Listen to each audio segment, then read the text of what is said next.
His meltdowns cause school lockdowns because of how violent he is towards himself and others. There is a literal design plan for this kid if he snaps, hence the handler. Teachers of Reddit, what is the biggest holy crap red flag of any kind you've seen from a student?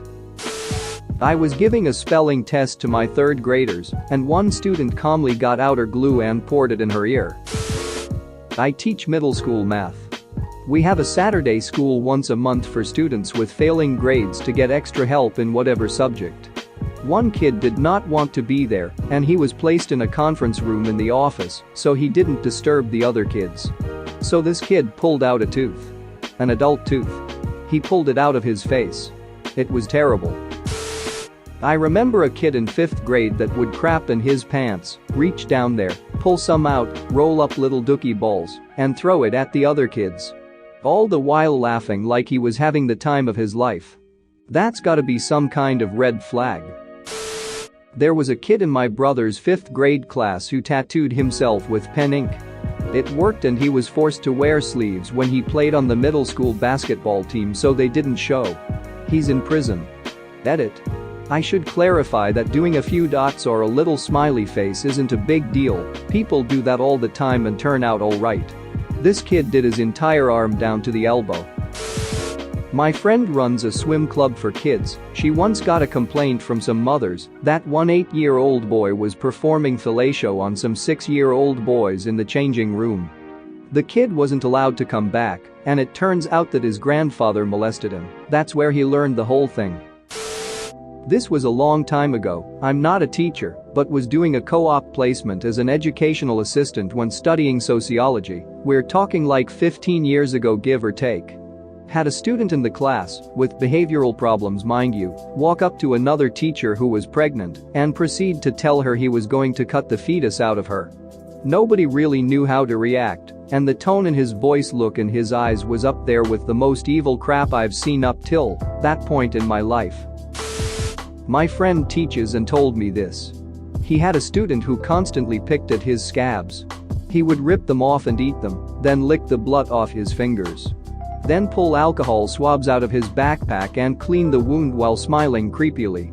He made everyone feel super uncomfortable and grossed out, but no matter what, he wasn't removed from the class.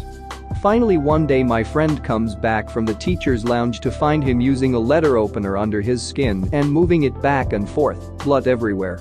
When asked what he was doing he said his skin itches and it's best to get it at the source. The kid was finally removed from the school. My friend never found out where or what happened to him though. Mom taught for 30+ years, about 10 of them were in a self-contained classroom. So, if kids didn't succeed in this self-contained unit, they were expelled entirely, so worst of the worst. She loved the kids and over that time had only 2 that truly frightened her.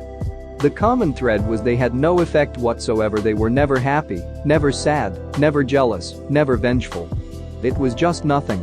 At least the kids who were angry, frustrated, apathetic, silly, etc. were feeling something.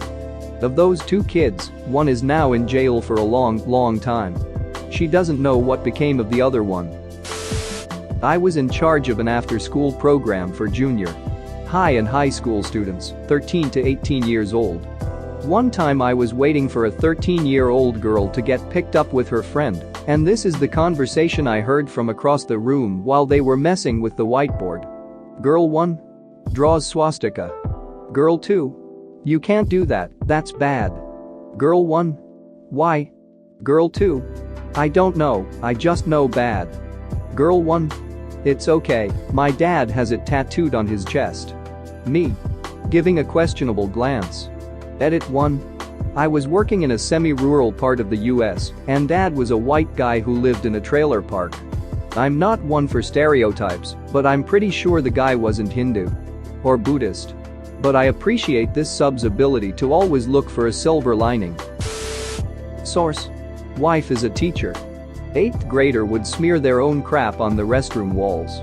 Threatened to rape my wife in the comments section on her classroom YouTube channel. Rookie mistake using your real name as your username. When called out for it, parents lawyered up and said no one could ever prove his account wasn't hacked, so we had no way of knowing it was him. Later my wife found a note near her classroom door in his handwriting, saying he was going to shoot up the school and that he already knew where everyone was going to hide. School went on lockdown and he was later found hiding in the woods behind the soccer fields. When questioned about it, he said he ran because he was scared. I could go on. Kid will likely shoot up his high school. The worst? I had a student with claw marks over her eyes. Like legit looked like someone scratched her eyelid. The whole upper area right under her eyebrow was scarred, and it was like too small to have been an animal. Me and a coworker asked about it. She started to get defensive, and once a kid starts stuttering and making excuses, you gotta make the call to CPS. I got fired for making the call. I apparently hurt the school's standing in the neighborhood because I snitched, and the kid got removed from her family and sent to another state. Another kid had trouble staying up in class. Turned out his house was at the center of a coke bust later that year. Fun times. This year I had a female student, middle school, who had cut her arm so many times you couldn't really see the skin, just a bunch of bloody, scabby cuts. She hid it well at school as it was winter, and the students were all wearing sweaters. We only found out because one of her friends started crying and told me I needed to talk to her immediately. Taught second grade for a while. Had a female student who always wanted to peek down people's pants to see what color underwear they were wearing. Had a few serious talks with her and her mom, and she eventually stopped doing it. Turns out that she was being sexually abused at home, and her father and uncle used to do that to her all the time. Another teacher of hers in 4th grade picked up on it and reported it. To this day, I hate myself for not picking up on that and dismissing it as a weird kid. Edit 11 months later. After this post brought back some memories, I did some digging through ex-colleagues and the school to try and find out what happened to this student. The father was eventually charged and is currently in prison. Her uncle, the father's brother, was absconding, and I don't think they've caught him yet. The mother moved back to her hometown with the girl and a younger sibling, and they have been there for around 2 years now, and she is currently enrolled in 8th grade in a local school. A fellow teacher of mine tried to get the girl to go to counseling, but they discontinued it. Again, I don't have enough details about why and how she is doing now. I sub-bed for this 6th grade teacher a lot. She had this student who seemed like a harmless, but obviously mentally and physically disabled kid. Whenever I saw him, he was calm, drooled, and carried an iPad so he could semi-communicate. He didn't seem 100% there at any given time, but like I said, he seemed harmless. Halfway through the school year, the teacher I subbed for decided that I should probably know to steer clear of this kid if he gets any sort of mood other than calm. Like if he is upset that it's cloudy, I can't talk to him. He also had an adult that followed him everywhere. I assumed this guy was a para, people that help Irish punts kids, but no, he was a legit handler for this kid. Took me a while to dig this kid's backstory up, but apparently this kid has to be drugged to high heaven to just be at school, hence the drooling and super passive behavior 99% of the time. Apparently he is ultra crazy aggressive, and if he gets into any bad mood, it means his drugs are wearing off and he's a ticking time bomb. His meltdowns cause school lockdowns because of how violent he is towards himself and others. There is a literal design plan for this kid if he snaps, hence the handler. I feel bad for the kid because of his drugged out life and the fact that he probably has some incurable rage issue or brain problem. But sweet Jesus, the kid terrifies me now that I know. Edit. Just want to say this is in a rich suburban school district where they have a tendency to rug sweep really bad Irish punts kids until high school. There aren't any good private alternative schools nearby for Irish punts kids. Pretty much all the other schools are private Catholic schools with zero special education department. Once the kids get to high school, the school generally recommends either online school or the nearby alternative high school that specializes in special education. Edit 2. With some confusion and finger pointing below, Irish punts stands for Individual Education Plan. It's used for kids with special needs such as specific learning disorder, all the way to autism and physical disabilities.